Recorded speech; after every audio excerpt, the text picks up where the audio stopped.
Welcome to the tutorial on auditing. Now we are going to learn about the audit planning.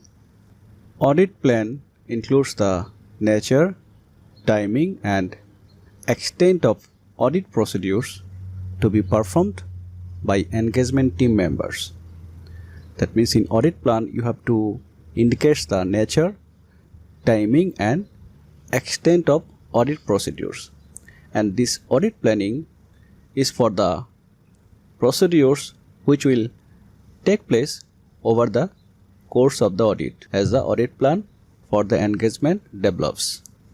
Audit plan includes the nature, timing and extent of planned risk assessment procedures as well as the nature, timing and extent of planned further audit procedures at the assertion level and also other planned audit procedures that are required to be carried out so that the engagement complies with the international standards on auditing. The factors which will affect the audit planning are given below. These factors should be considered while planning the audit. The first factor is you have to consider the terms of engagement. Here engagement means the contract between the auditor and the particular company.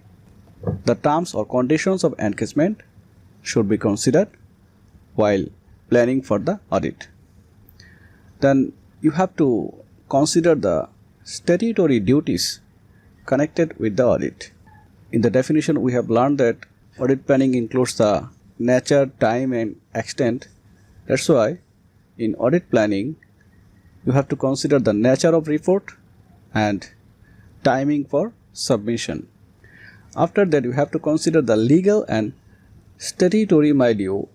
Here the milieu means the environment. I mean what are the legal and statutory environment in which you have to comply for performing as an auditor.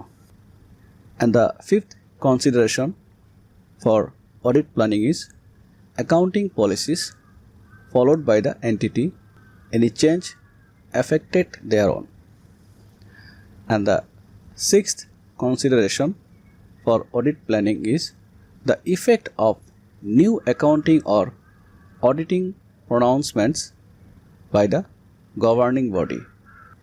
The accounting standards are declared or produced by the International Accounting Standard Board and the auditing pronouncement or standard is provided by the International Accounting and Assurance Standard Board. We have to consider the effect of new accounting and auditing pronouncements. Here the pronouncement is indicating the standards which are declared by the governing body.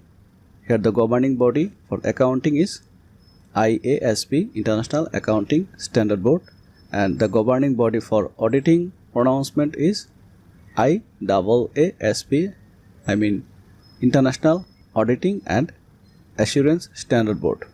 And the seventh factors we have to consider while doing the audit plan is identification of significant and special audit areas.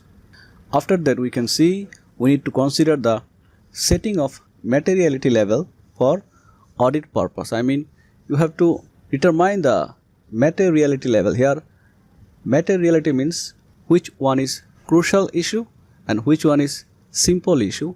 You have to differentiate while doing the audit planning. And the next factor you need to consider while doing the audit plan is the probability of misstatements appearing in financial statements due to fraud and errors. After that we can see related party transactions. The example of related party transactions can be said that whenever there is a group of company, the transaction between the subsidiary company would be considered as a related party transaction. Next factors affecting the audit planning is the nature and veracity. Here the veracity means the authenticity or truthfulness. The nature and veracity of audit evidence obtainable. After that, the extent of participation in audit work by other people. Here the other people means the internal auditor or experts or joint auditors. So what should be the extent of other people? This issue also affects the audit planning. And the last one is the element of surprise. Shift contemplated in matters and areas of audit. So these are the factors which affect the audit planning. That's why the auditor should consider the factors while doing the audit planning. Thank you.